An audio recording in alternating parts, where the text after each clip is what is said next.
from practice to pro. Hello, everyone.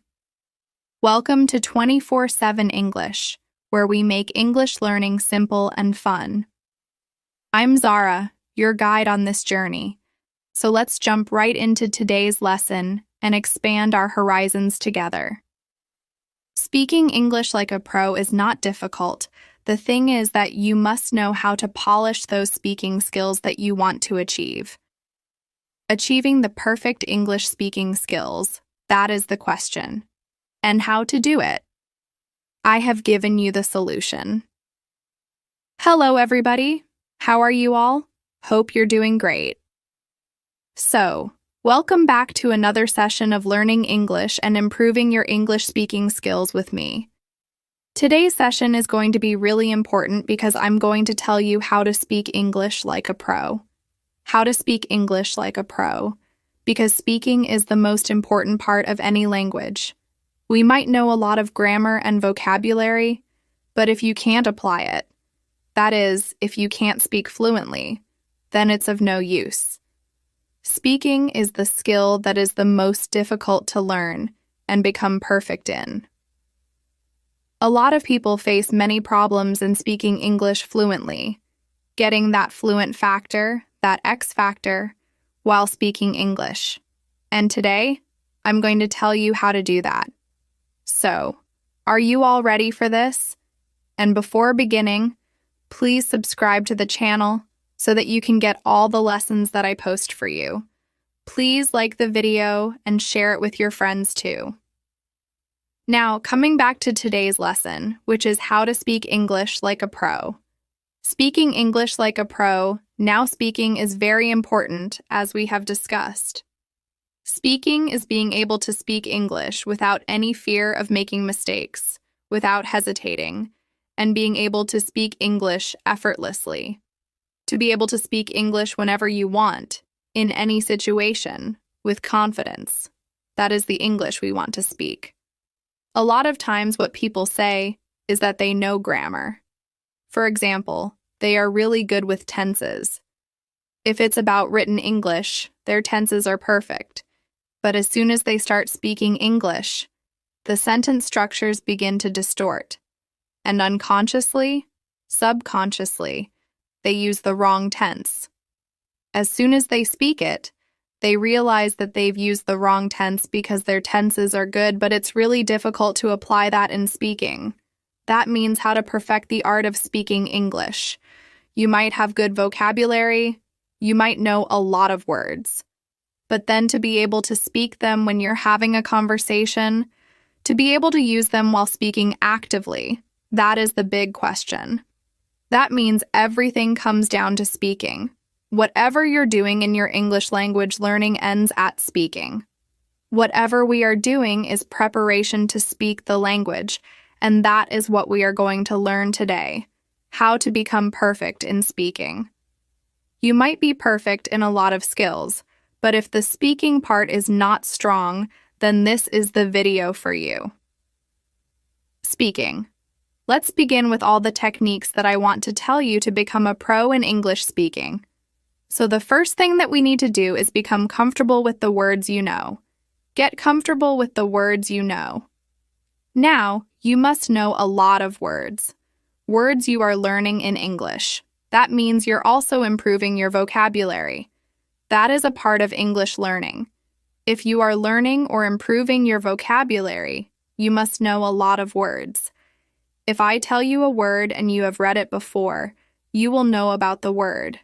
For example, the word contemplate. We did it in a recent video of mine in the words video.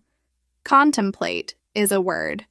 If I tell you about it now, you're familiar with it, right? The big question is to be able to speak it. Now, if you know the context, if you know the meaning, if you are familiar with some example sentences, you will become comfortable with the word. That is what we want to achieve. To become comfortable with the words that you know. A lot of times, what we do is we mug up a lot of words, keep them aside in our memory, take new words, mug them up, and then keep them aside in a different area. New words, We do it a lot, again and again, with the same set of words and different sets of words. What we are not doing is being able to use them. It's not about storing lots of words in your memory.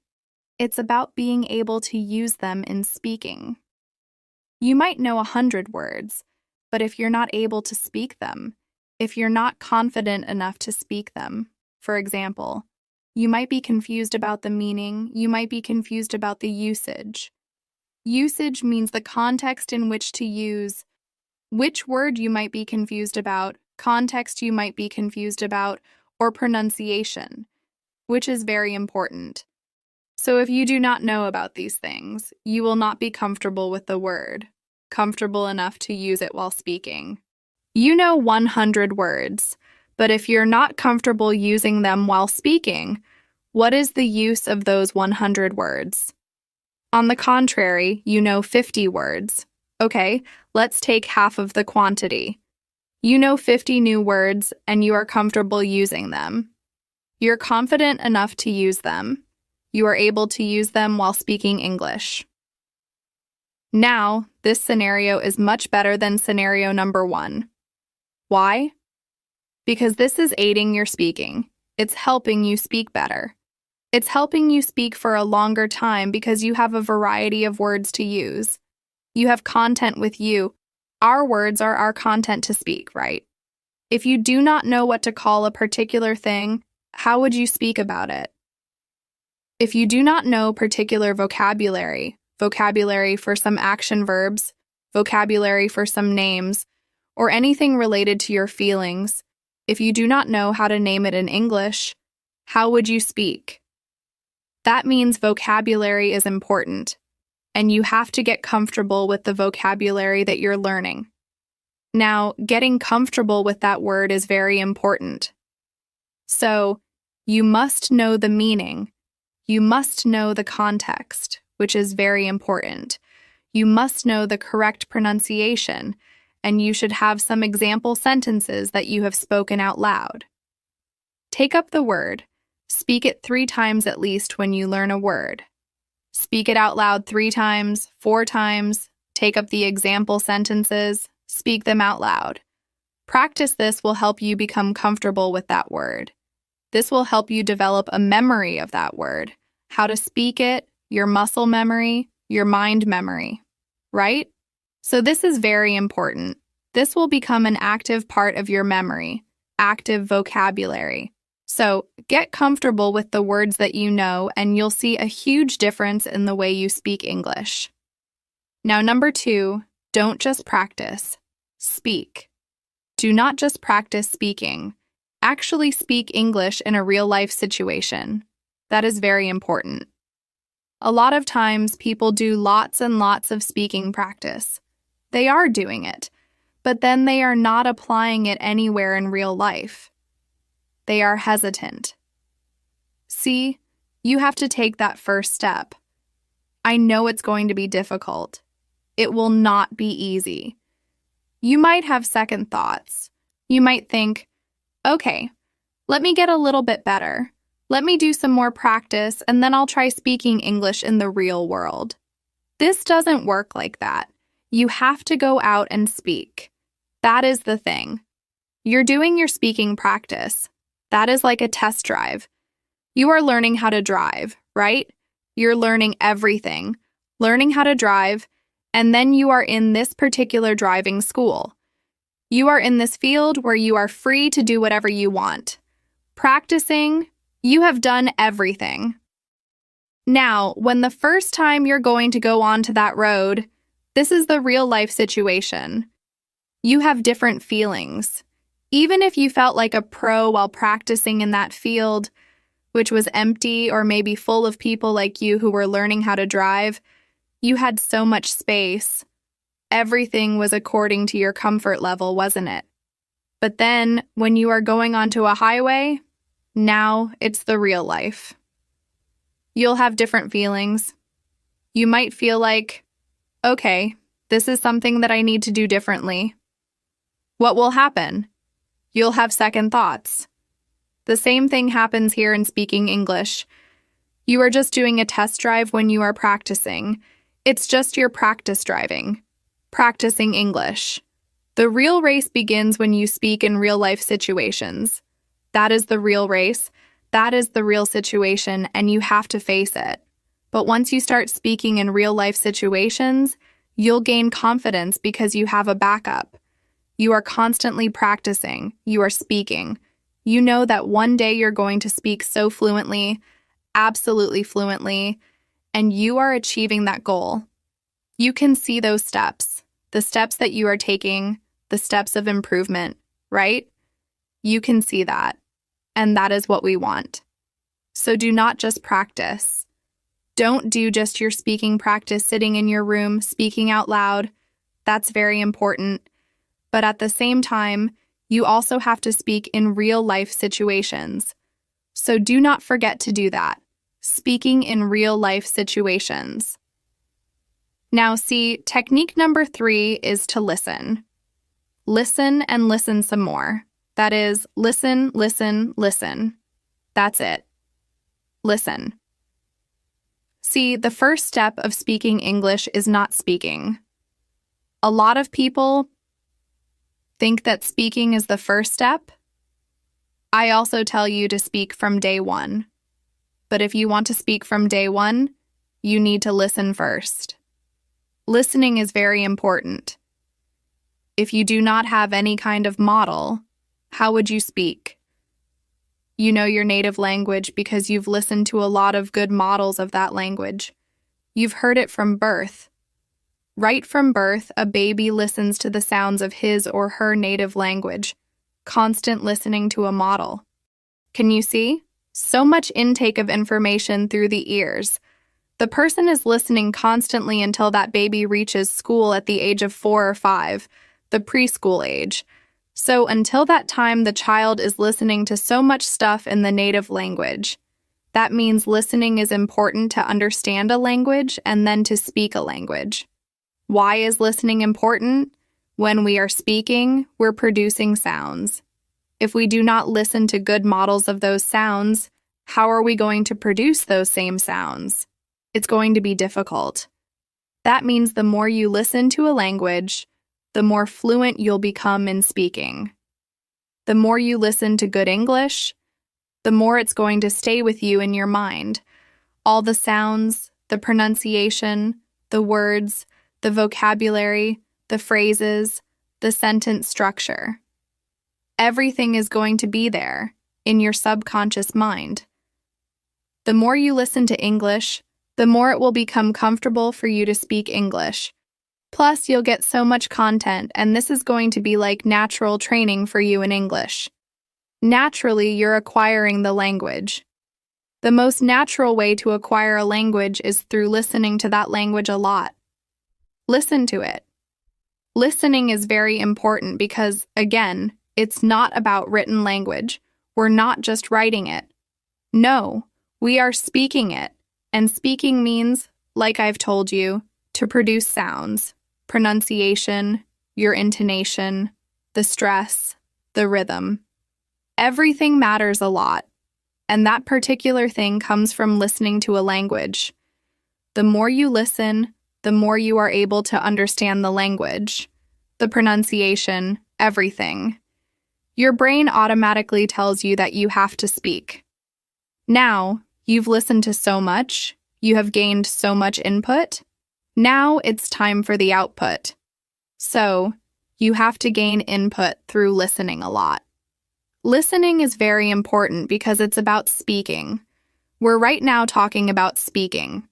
You have good grammar, you might have so many words with you. You might have learned a lot of vocabulary, you know about grammar, and you have read a lot of things. Everything has been done. Now this is the time to polish the speaking skill because all of the other skills are now there with you. But this skill, the skill that is an art, is still left to be polished. And for this you have to listen. Listen to good English. Listen to good models of English. You can listen to either a professional who speaks English, or you can listen to any native person who speaks English. That means you can listen to a lot of English interviews if they are a good source of English. If the person is absolutely fluent in English, you can listen to them. If a person is a professional, that's the work of that person to speak in English. You can listen to that person. If you are watching a movie in English, obviously there are native people in there, the actors and actresses and all that. So yes, that is a good model of English for you. Listening to songs is also a good model of English for you. So good models of English listening are absolutely important if you want to speak English fluently. Now, tip number 4, the last technique is to train your subconscious mind for English. Training your subconscious mind is important because it is our subconscious mind that picks up a language and makes it easy for us to speak that language. So basically, your subconscious mind is trained for your native language. It's naturally trained for your native language.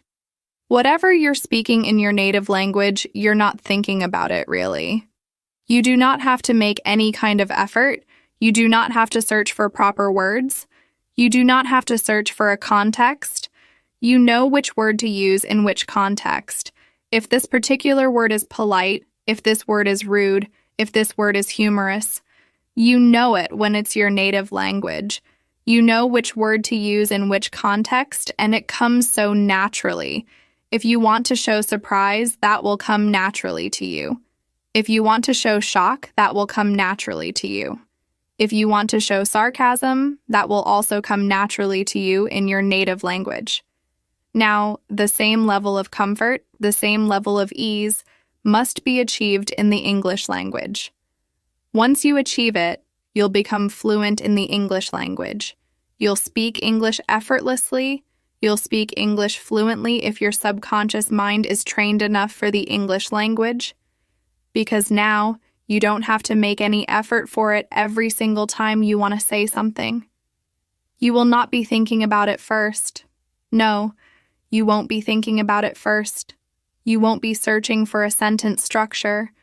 You won't be searching for a particular word or phrase. You would not translate it. Sometimes it happens. Sometimes the reaction comes in our native language, and then we translate. That is a particular problem area, and this creates a lag, a kind of gap between thinking and speaking, and that is what we have to eliminate so that it comes to you naturally. You can speak English in a natural way, an absolutely natural way. So training your subconscious mind is very important if you want to speak English fluently, because this is going to make you so comfortable while speaking English that your focus will be on your speaking, what you want to speak, what you are trying to say, searching for words, everything. All that would not matter because this is going to come so naturally from the back of your mind. Everything will be retrieved from your memory in just the click of your finger. That would happen. So, train your subconscious mind. These were the 4 techniques, 4 solutions, through which you can speak English like a pro. Speaking English like a pro is not difficult. The thing is that you must know how to polish those speaking skills that you want to achieve. Achieving the perfect English speaking skills, that is the question. And how to do it. I have given you the solution. If you apply it, you will speak English absolutely fluently. So, that's it for today. Thanks for joining me today on Learn English with me. If you found this lesson helpful, don't forget to like, subscribe, and click the bell icon to stay updated with all our latest videos. Keep practicing, stay curious, and I'll see you in the next lesson. Happy learning, everyone!